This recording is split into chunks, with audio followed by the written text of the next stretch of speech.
Hey guys, how's things with everyone out there? Just started doing another little section on the channel.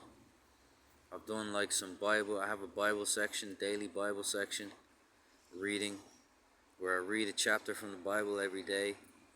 And I have another part of the channel where I make freestyles on topics, and I make little segments from little songs on shorts.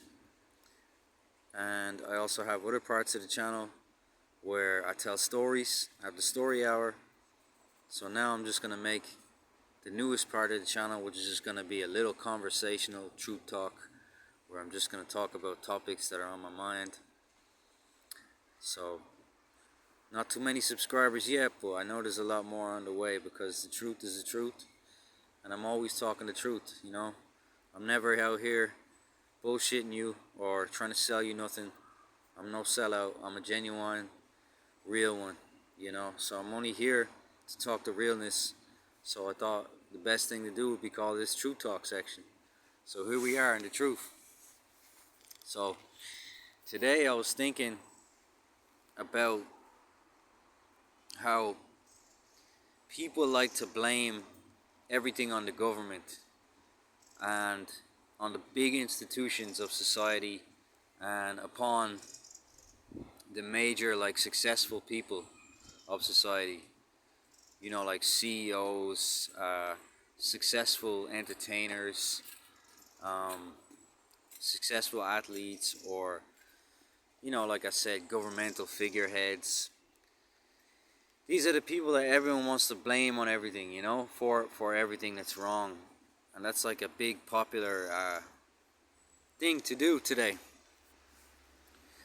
But what I've noticed is that, like, what people are blaming upon these people is something that can be found all across the board with all people. Like, in my own life, I've had my own family members, my own loved ones, long-term friends, collaborators, people that I've worked with on music and artistic projects. I've had them all change, suddenly turn cold, and turn their backs on me in many ways, and just close their hearts off to me, and just become the way that people assume that the government is, and that all these big institutional leaders are, and all these successful people are. The common idea is that they don't care about us, you know. But what I'm trying to say is, they don't appear to be the only people who don't care about us. To me, it appears that since the whole COVID-19 pandemic and the whole lockdown measures, whatever you want to call it, the vaccination procedures, it seems like people, since all of that passed and we recommenced our normal society, it seems that people came out of it all changed. Most people that I once knew and loved and thought that I would know and love forever, they turned cold on me, and they acted like they didn't know me anymore or care about me. And it was a case where I was always the one who was trying to maintain the connection that we had, like trying to keep the flame going, it's like trying to keep a fire going, and there's a couple of people sitting around the fire, but there's only one person trying to keep it going. And that's what I've noticed about how things have become since we've recommenced and we tried to move on from the pandemic times. But something changed, you know, in people's attitudes and in the general, like, societal attitude. I noticed, like, a huge change, you know, a coldness in people. And yeah, we can blame the government, and we can blame the corporations and the institutions and the churches and the religions, and yeah, we can blame who everybody else is blaming. It's easy to pick a big target You know, when you want to throw rocks and, you know, the rocks of blame upon people, you know, when you want to stone people, as they said in the biblical times. It's easy to choose big targets, you know, but like, if people are really honest, this is just all across the board, you know. This is not just the big folks and the giants of the world who have turned cold and seem to have lost their empathy and their humanity and turned cynical and robotic and self-serving and just, I don't know what way to really encompass it all,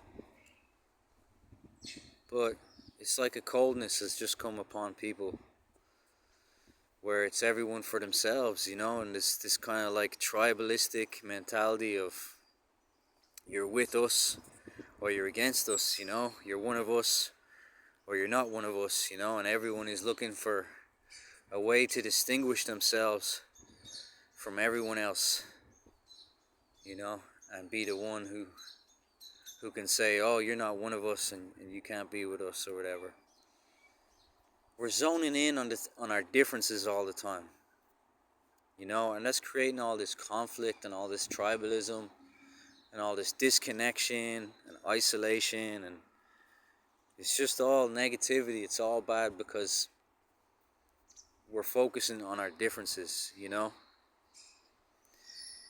When we can just simply turn that coin around, there's a flip side to that coin. You know, we can turn the whole carriage around. The whole horse and cart can go the opposite direction of just zoning in and focusing on the things that we share in common, you know. And like, it doesn't matter where you're from, like what nationality you are, what gender identity you are, what racial identity you are, what sexual identity you are, what political inclination you have. Like, at the end of the day, you know, you all put your pants on with two hands. You all put your pants on with one leg at a time, or your skirt, or whatever you put on. That you all put it on the same way. You all eat food and drink water and go to the bathroom and sleep for 6 hours or 8 hours. I mean, we're all the same, you know what I mean? When we really think about it,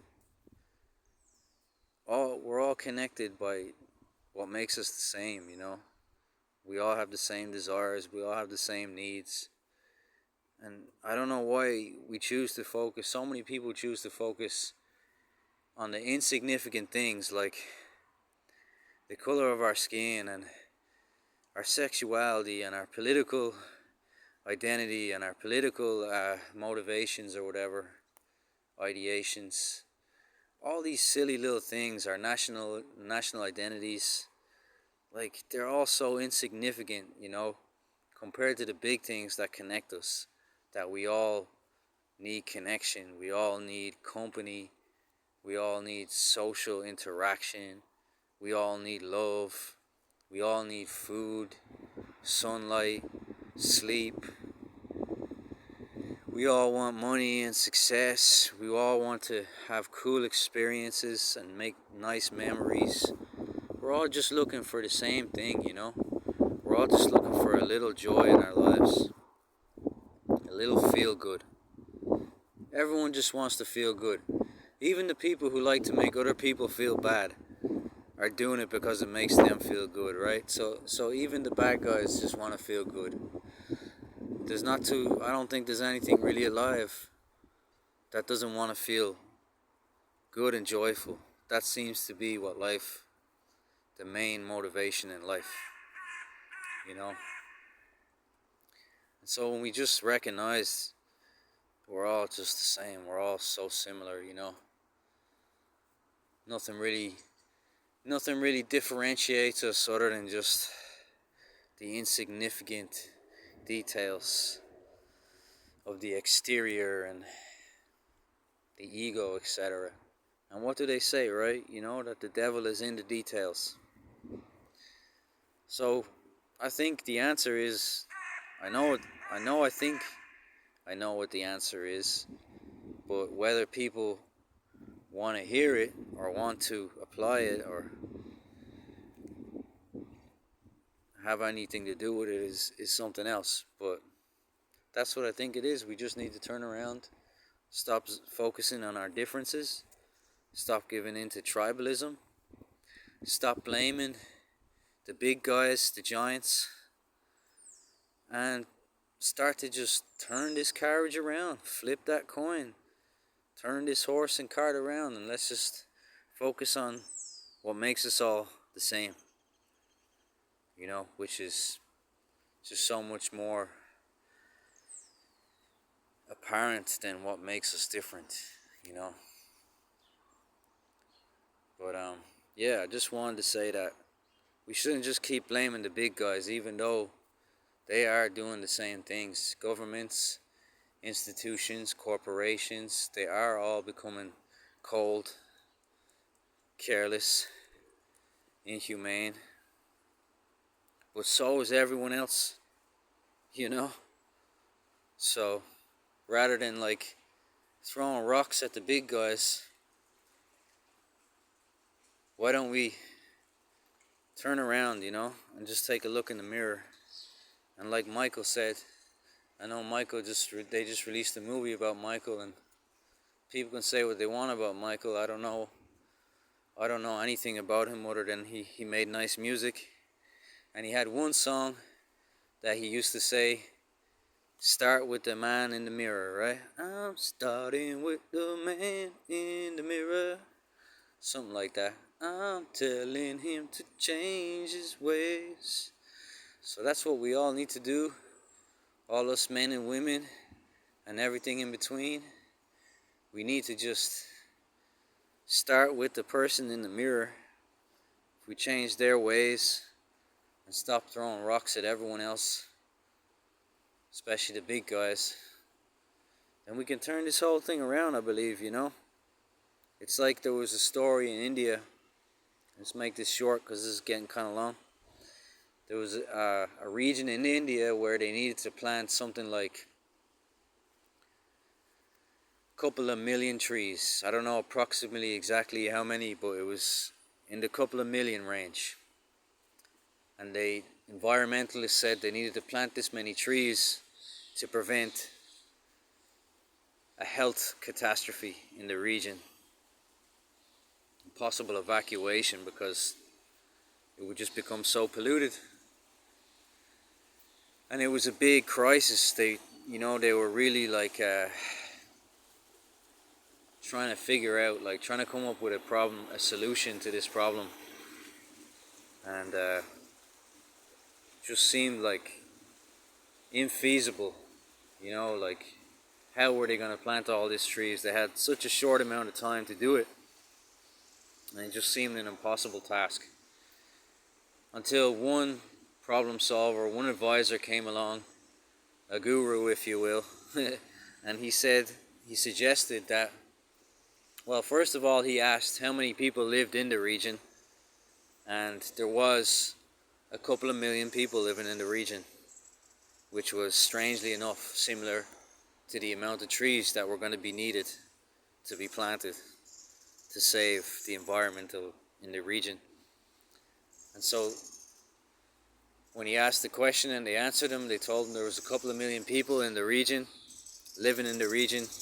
He said, well, he came up with a simple solution, and he said, we distribute the seeds to the public.